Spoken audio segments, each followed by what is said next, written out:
That is the power that women really have, is that women have all of this control. They have all of this restraint.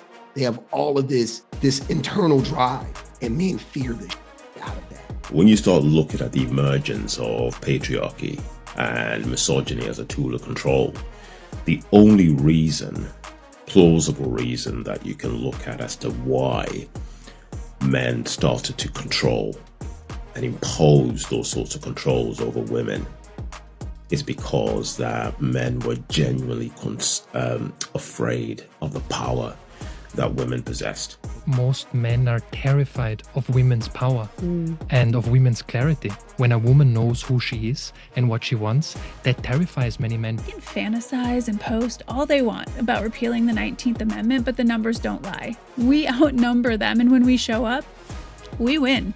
Let this be a reminder. Our rights are not guaranteed. Their only protection is our participation. They want us quiet, at home, powerless. The answer keeps showing up. Because they're not going to take our rights. Because we're never going to let them. One thing that I know as a man, experiencing life as a man. When I say as a man, I mean experiencing life as a man. I just want to be clear, because I don't give a fuck about being labeled a man. But definitely because I am labeled a man, right? And because I identify as a man, my experiences, and most importantly, because I present as a man, my experiences in life are, that of a man. So that's what I say that's what I mean when I say as a man. It's not about like as a man, like I'm some authority or some shit. Fuck that. But anyways, I just want to make sure, because when I say that, sometimes I'm like, it's cringy when I hear it. So I just want to make sure that when I say it, people understand what I mean when I say it. But anyways, as a man, one thing that I know, and one thing is for sure, is I have been taught to believe two things about women. One of them is that women are inferior to men. That is what I have been taught to believe about women, that women are inferior to men. Women aren't as smart as men. They're not as charismatic as men. They're not as strong as men. They're not even as funny as men. That's one thing that I've been taught about women. But on the flip side, I also have been taught in this lesson about women isn't one that has been overt, it has been covert. The overt lesson is that women are less, they're less than men. But the covert lesson I have learned is that women are actually very threatening to men, very threatening, very menacing, and not in a physical way, not in a way that a man is threatening to a woman, right? Women threaten men by way of real power, physical, emotional power, mental power, things of that nature. Women are feared by men because they hold an immense amount of power over men and over themselves. That is the power that women really have, is that women have all of this control. They have all of this restraint. They have all of this internal drive. And men fear the shit out of that. It's really crazy. This is not the stuff that men are teaching other men about women.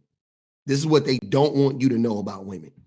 In those Paleolithic hunter-gatherer societies, women's expert knowledge in medicines, their expertise around gathering the right kinds of foods, the plants, the grains, the right nutrients, their role in, overall the majority of the food provision, their central role in, kinship networks and just keeping communities together gave them a lot of power and considerable authority as well. Fertility, childbirth, just the female body, all of those were considered to be mysterious powers in those times and powerful forces as well. So women commanded a lot of social influence and authority and spiritual significance as well. When you start looking at the emergence of patriarchy and misogyny as a tool of control.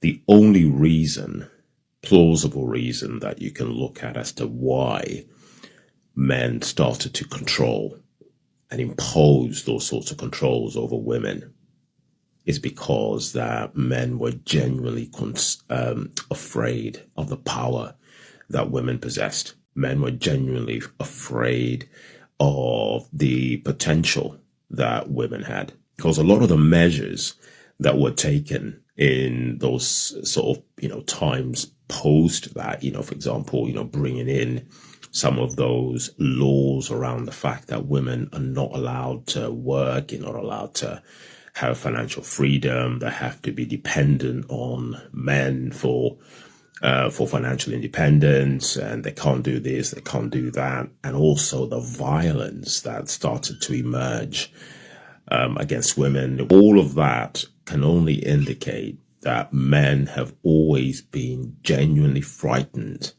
of the power that women possess, because if you're frightened about something, a person or a threat, there are two things that you look to do. One is you look to contain that threat, or you look to overpower that threat. Women, I remember saying this about women, and I don't know if I came up with, I'm sure I didn't, but because I haven't read on this yet. But I remember saying that I think that women invented agriculture, right? Because if you listen to what he was talking about, when I read about how women were better like hunters and better gatherers than men, it instantly clicked, because I was like, duh, why would I ever believe? You know what I mean? Like, that was, as soon as I read that, I was like, yeah, definitely. Women are more organized than men, all these things. So I was like, yes, I can completely believe that. But then shortly thereafter, I really was thinking about that and like what that must have looked like back then. And one of the thoughts that popped into my head was, oh shit, I'm pretty sure a woman invented agriculture. I'm pretty sure either a woman or a group of women or whatever, I'm pretty sure they invented agriculture. And the reason why you couldn't convince me otherwise, because nobody knows who actually invented it. But the reason why you can never like make me believe that like anything different than that is because when you look at how women behave, how women are nurturers, right? AKA providers. Like women are the real providers in our society. What has led to not only provision, but an abundance of provision more than agriculture in the history of mankind? Nothing. Once we could control where we got our food from and we didn't have to go forage and we didn't have to hunt, oh my God. Oh my God. Maybe the domestication of animals, maybe you can say that is a man thing, because I could see women not really being interested in wanting to control another being in that way. Maybe. But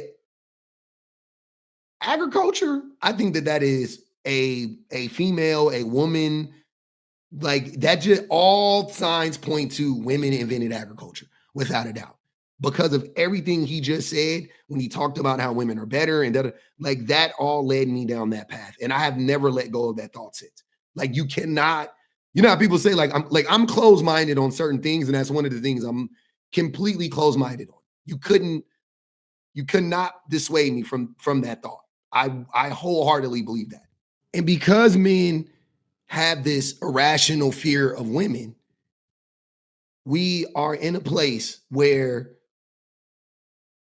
we are running around. I mean, like men have told these lies about women since the patriarchy began, right? But now I'm seeing it in 4K on my cell phone, in my headphones, on my computer, and it's amazing and terrifying to watch in real time. Women are atrocious today. They are immodest. They're hoes. They're dumb, like literally intellectually unintelligent. They are shallow. They are deceitful. They are wicked. They are vile. They vote for trannies. I mean, I'm not making it up. It is a 40. Well, well, what my transgender people do to you? What happened? How they get in this? See, now me as a black man, I think all of that is rooted in anti-blackness. That's just me. That's just me, right? And that's not to take away from anything that's happening with these groups of people that because they're being harmed too. But all of that stems from anti-blackness, and anti-blackness, and anti-blackness also stems from misogyny and the patriarchy, right? So if you follow the line, it's the patriarchy. But what he just said about voting for transgender people sounded like what they would say about voting for black people 40, 50, 60 years ago. That's why as a black man, it's so easy for me to be like, yo, this is crazy. We can't allow this. Even if I were being selfish, which I've told you, I jokingly say I'm selfish all the time, right? But yeah, because I think men can identify with being selfish. Even if I were being selfish, we got to stop this, man. Especially black men, but we got to stop this. Like, this is only going to hurt us. This rhetoric is only going to lead to more oppression of everybody, not just transgender folk, not just black people, and not just women, all of us. This is the slipperiest slope to ever be on in the history of slopes. 45-point difference between young men and young women today. That's where we're at. 45-point difference. Women are radical progressives. Oh, look, Christian nationalist fake pastor Joe Webbin.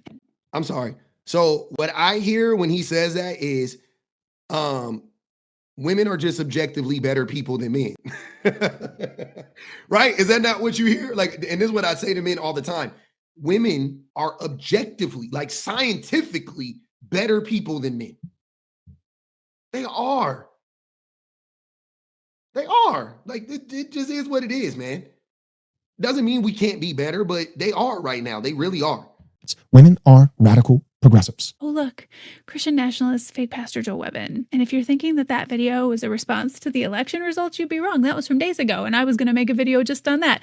But I got curious today to see exactly how he responded, and boy, does he have big feelings. Not only did he go and tweet things like, it's time, repeal the 19th, or the lesson is not to appeal to liberal women, the lesson is to repeal women's rights to vote. You don't argue with insanity, you mitigate it. But here's the thing, in addition to that, he had a 2-hour and 20-minute YouTube episode today that I watched so you don't have to. Yes, I watched it at 2x speed. And here's just a highlight reel of how he's feeling about women since the results came out. Now, please stay till the end because he does make one point that I actually agree with, and it's terrifying.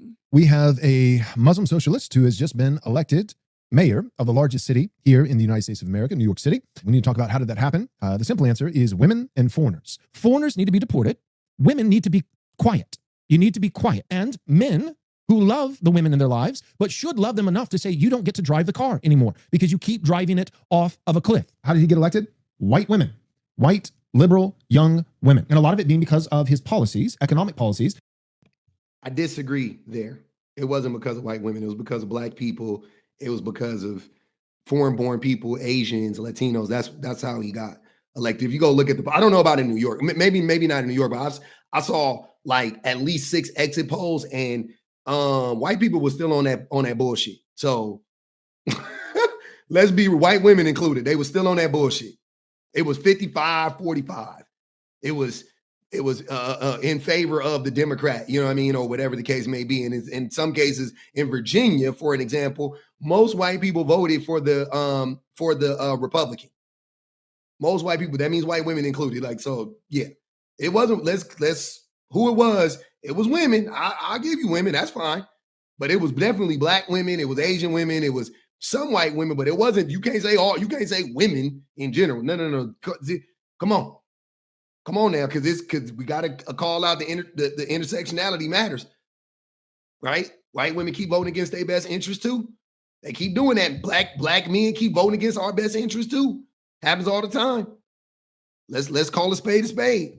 and taxpayer-funded childcare. White women, if they don't kill their babies in the womb through abortion, they at least want to be able to give up their babies at the age of 1 year old to go to state-funded, city-funded childcare. I remember 3 years ago, somebody asked me, like, if you could wave, the magic wand and make, America a Christian nation tomorrow, would women in that Christian nation have the right to vote? I didn't mince words. I just immediately said no. And he said, why? And I said, because if we could have a Christian nation tomorrow, but women were able to vote, then within 50 years, we would no longer have a Christian nation. It's not because women aren't Christian. It's not because women don't love the Lord. It's because they're not fit for politics. Politics is war without the bullets. Women were not designed by God for war. They're designed to squeeze the cheeks of little toddlers. That's what women are designed for. And when they're in their proper role, it's a good and wonderful, beautiful thing. But women are not, they're not political. My point is that when I said that 3 years ago and it went viral, I mean, I got death threats. I still get death threats, for various things, but people hated it.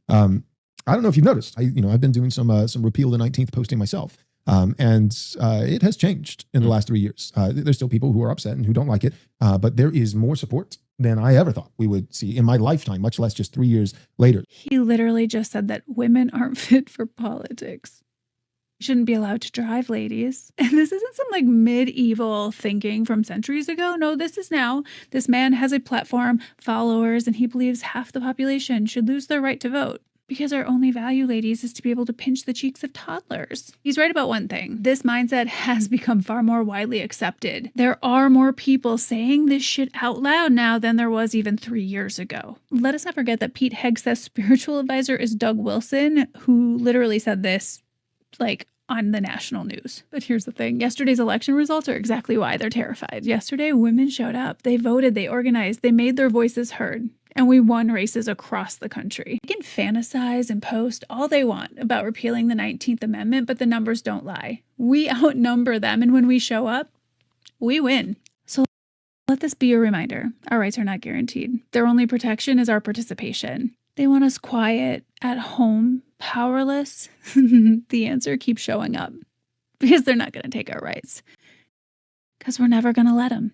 Yeah, I like that. I want more white women specifically to heed that message for sure. That's really important. I love that she said that because again, if we could get white women on our team, Black people, white women, pretty much we all need to gang up against cishet white men. That's pretty.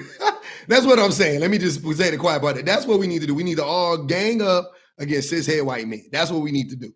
I'm gonna talk to my Black brothers. I'm gonna keep on the Black men's necks. You know what I'm saying? And y'all and the Black women, they already, we trying to keep up with them. They already doing their thing. And let's get all the men. Let's get all the Latino men. Let's get all the Asian men and everybody else. Let's gang up against the cishet white men. You know what I'm saying? Let's take power from them. Come on. I'm all for it. But this is why those dudes are talking like that, though. This is why, we already kind of addressed it in the beginning, but this is exactly what's going on right now. Most men are terrified of women's power and of women's clarity. When a woman knows who she is and what she wants, that terrifies many men because they mistake dominance and control for masculinity. And that's one of the unique challenges because actually dominance and control is insecurity. So you said it already. We need to teach men to relate to women in a way that is not just deeply respectful, but where they also find their deeper sense of confidence and power. Because as long as men are terrified of a woman's power, they will want women in a submissive role. They will want women not to speak up to avoid their own pain. The upbringing for most men, that being taught that showing emotions is a weakness. So it is to unlearn that. And also what is really important is that so many men are looking for a framework, but often they're told by society, don't be like that. But saying don't be like that is not enough. We need to help men to find their place of power where they respect women deeply and at the same time are rooted in their masculinity. Man, he was spitting. Damn, he was spitting. Only part I disagree with is that dominance and they think dominance and control is masculine. They think it's masculinity. It actually is masculinity. Masculinity, that's what it teaches you about to be dominant and to be controlling. So, but everything else, 100%. Spot on. Couldn't have said it better myself. That's why I played it at the end, because I think perfectly encapsulates all what we just all heard and experienced in those other videos. So at the end of the day, man, men need to do better. Men need to not be fearful of women. We need to understand that women are powerful, and women deserve autonomy. Women deserve protection, and they have a voice, and we need to listen to them. If we ever hope to survive as a species, we need to listen to women, like immediately.